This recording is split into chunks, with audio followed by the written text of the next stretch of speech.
soy Pablo Emilio Escobar Gaviria. Tranquilo, plata o plomo. Dans cette vidéo, nous allons plonger dans la vie cachée de l'un des criminels les plus célèbres et les plus controversés de l'histoire, Pablo Escobar.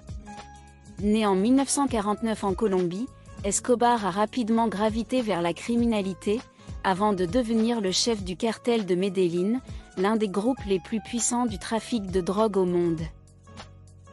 Au cours de sa vie, Escobar a accumulé une fortune colossale et a été impliqué dans des milliers de meurtres. Mais pourquoi est-il considéré comme le plus grand narcotrafiquant de l'histoire? Et quelle était sa vie cachée, loin des caméras et des projecteurs? Dans cette vidéo, nous allons explorer les différentes facettes de la vie de Pablo Escobar, depuis ses débuts modestes jusqu'à sa chute spectaculaire, en passant par sa montée en puissance fulgurante dans le monde du trafic de drogue. Nous allons également nous intéresser à sa vie privée, à son style de vie extravagant et à l'influence durable qu'il a eue sur la Colombie et sur le monde. Avant de devenir le plus grand narcotrafiquant de l'histoire, Pablo Escobar était un enfant comme les autres, né dans une famille modeste de la ville de Rio Negro, en Colombie. Cependant, très tôt, il a montré des signes de rébellion et a commencé à se livrer à des activités criminelles, comme le vol et la contrebande.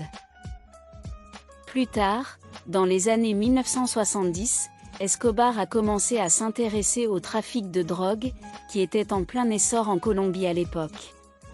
Il a commencé par transporter de la marijuana à petite échelle, avant de se tourner vers la cocaïne, beaucoup plus lucrative. C'est à ce moment-là qu'il a rencontré d'autres trafiquants de drogue, avec qui il a formé le cartel de Medellín.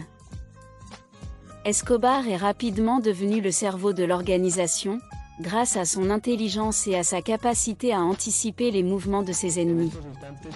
Il a mis en place une véritable machine de guerre, qui a permis au cartel de prendre le contrôle du marché de la cocaïne en Colombie, puis dans le monde entier. Mais cette réussite a été obtenue au prix de la violence et de la corruption, qui ont marqué à jamais l'histoire du pays et de la région. Au cours des années 1980, Pablo Escobar et le cartel de Medellín ont atteint leur apogée. Ils ont dominé le marché de la cocaïne en Colombie, mais aussi aux États-Unis et en Europe, en inondant les rues de la drogue et en s'assurant un contrôle absolu sur les circuits de distribution. Pour y parvenir, Escobar a utilisé une stratégie de terreur et de corruption sans précédent. Il a soudoyé des policiers, des politiciens et des juges pour qu'ils ferment les yeux sur ses activités criminelles, tout en éliminant brutalement ses rivaux et ses ennemis.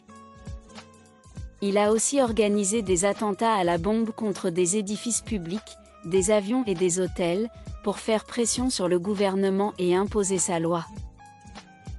Mais Escobar était également un génie du marketing, qui a su cultiver son image de bienfaiteur auprès des plus démunis. Il a financé des projets sociaux, des écoles et des hôpitaux, pour s'attirer la sympathie de la population et se donner une légitimité. Cette stratégie de terreur et de générosité a permis à Escobar de consolider son pouvoir et de devenir l'un des hommes les plus riches et les plus puissants du monde. Mais cela a aussi engendré des années de violence et de chaos en Colombie, qui ont fait des milliers de victimes et ont traumatisé toute une génération. Malgré sa notoriété et sa richesse, Pablo Escobar a toujours vécu dans l'ombre, caché des regards indiscrets. Il a construit un empire criminel colossal, qui lui a permis de s'offrir un style de vie extravagant et luxueux, mais aussi de se protéger des autorités et de ses ennemis. Sa fortune était telle qu'il possédait des villas somptueuses, des voitures de luxe, des avions privés, des yachts, des animaux exotiques et des collections d'art inestimables. Il était également réputé pour ses fêtes grandioses, ses orgies et ses caprices, comme par exemple le fait de brûler des millions de dollars pour se réchauffer lorsqu'il était en fuite. Cependant, derrière cette façade de puissance et de richesse, se cachait un homme tourmenté et paranoïaque. Escobar avait des relations compliquées avec sa famille, qu'il protégeait envers et contre tout, mais qu'il tenait à distance pour les mettre à l'abri des représailles. Il était également obsédé par sa propre sécurité, et vivait dans la crainte d'être capturé ou assassiné. Malgré toutes ces précautions, Pablo Escobar a finalement été rattrapé par la justice, en 1991. Il est mort dans un échange de tirs avec la police, alors qu'il tentait de fuir le toit d'une maison de Medellín. Sa mort a mis fin à une époque de violence et de corruption en Colombie, mais a aussi laissé derrière lui un héritage complexe et controversé, qui continue de fasciner le monde entier. La chute de Pablo Escobar a été le résultat d'une longue lutte contre le narcotrafiquant par les autorités colombiennes et américaines. En 1989, le gouvernement colombien a lancé une offensive militaire connue sous le nom d'Opération Limpieza, nettoyage, pour lutter contre les cartels de la drogue, en particulier celui de Medellín dirigé par Escobar.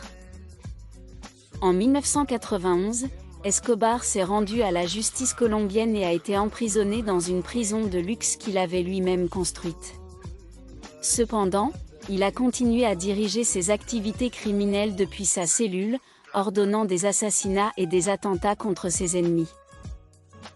En 1992, le président colombien César Gaviria a signé un décret autorisant l'extradition des narcotrafiquants vers les États-Unis, ce qui a été considéré comme une menace par Escobar. Il a donc intensifié sa guerre contre l'État colombien, organisant des attentats à la bombe, des enlèvements et des assassinats de hauts responsables gouvernementaux et de la police. En décembre 1993, les autorités ont finalement localisé Escobar dans une cachette à Medellín. Une opération militaire a été lancée pour l'arrêter, mais il a tenté de fuir en se cachant sur les toits des maisons voisines. Il a été abattu par la police lors d'un échange de tirs, mettant fin à sa carrière criminelle. L'héritage de Pablo Escobar est complexe et controversé. D'un côté, certains considèrent qu'il a contribué à la modernisation de la Colombie et qu'il a aidé à financer des projets sociaux. D'un autre côté, son règne a laissé des cicatrices profondes sur la société colombienne et a eu des conséquences néfastes à l'échelle internationale. L'influence de Pablo Escobar sur l'histoire de la Colombie est indéniable. Sa montée en puissance a coïncidé avec une période de violence et d'instabilité politique dans le pays.